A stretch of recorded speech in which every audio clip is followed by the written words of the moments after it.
So who or what are your guides? Some time back, I asked Sanaya this question.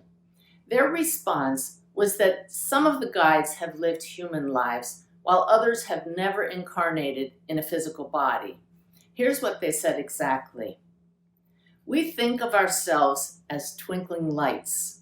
The light that is you fills your body in much the same way. Yet you are no more the body than the light in a room is the room. You flow and glow as do we, your fellow lights. See us any way you wish. We suggest you refer to us as friends. For that is what we are. Love is love, whether in a human body or a light body. Your heart knows us well.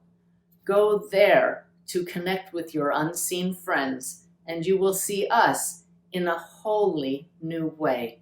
We love you so. I love them too.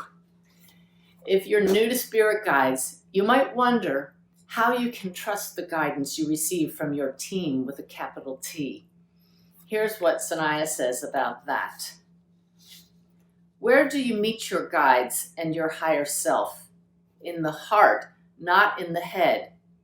In the head resides the voice that says, "This is my imagination." In the heart is where you feel a connection and have a sense of knowing. The voice you hear in the heart will always be supportive and loving, not filled with doubt. If you feel the doubt, breathe deeply and allow all doubt to flow out through your fingers and toes.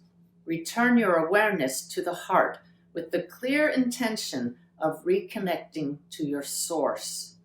This connection is always there, but you may drop the call when you get into the head and allow fears and doubts to prevail.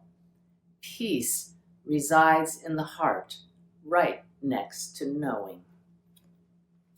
As I was telling you earlier, my guides are a group of beings. I felt different energies right from the beginning, and often I interact with them as a group, but at other times they single themselves out. One of them is a guide named Boris. He's my main spirit guide, and he's given me verifiable evidence of one of his earthly lives. I made my acquaintance with Boris after I'd already begun connecting with loved ones across the veil as a medium. What I've learned is that your main spirit guide is with you from birth. So Boris had been with me all along, but my belief system, my BS as an acronym, at that time did not include the existence of guides. So I was never consciously aware of his presence, poor thing. But Boris was persistent, and at some point I had to recognize that he was there. He kept making my lip twitch during readings every time I hesitated to deliver from a spirit person some information that I didn't trust.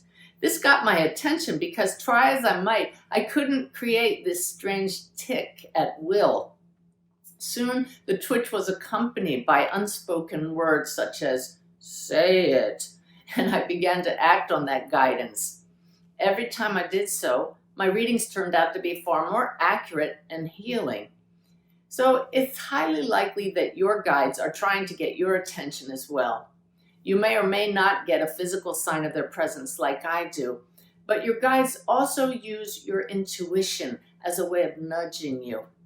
When you get those nudges, why not stop and carry on an active mental conversation with your guides? This could open you to a whole new level of communication with higher consciousness. People often ask me, do my guides have names? My guides have told me that they don't need names. They recognize each other by their light, and they recognize us the same way. They understand, though, that we humans need to differentiate each other, so your guides will give you a name if you ask for one. The best way to do this is by entering into a state of expanded awareness. Invite your guides to merge their energy field with yours. And then, rather than asking, "What's your name?" take note of the first name that comes to you when you ask, "What shall I call you?" Some people might be concerned that the name they received was no more than their imagination. In that case, I encourage you to ask for a validation.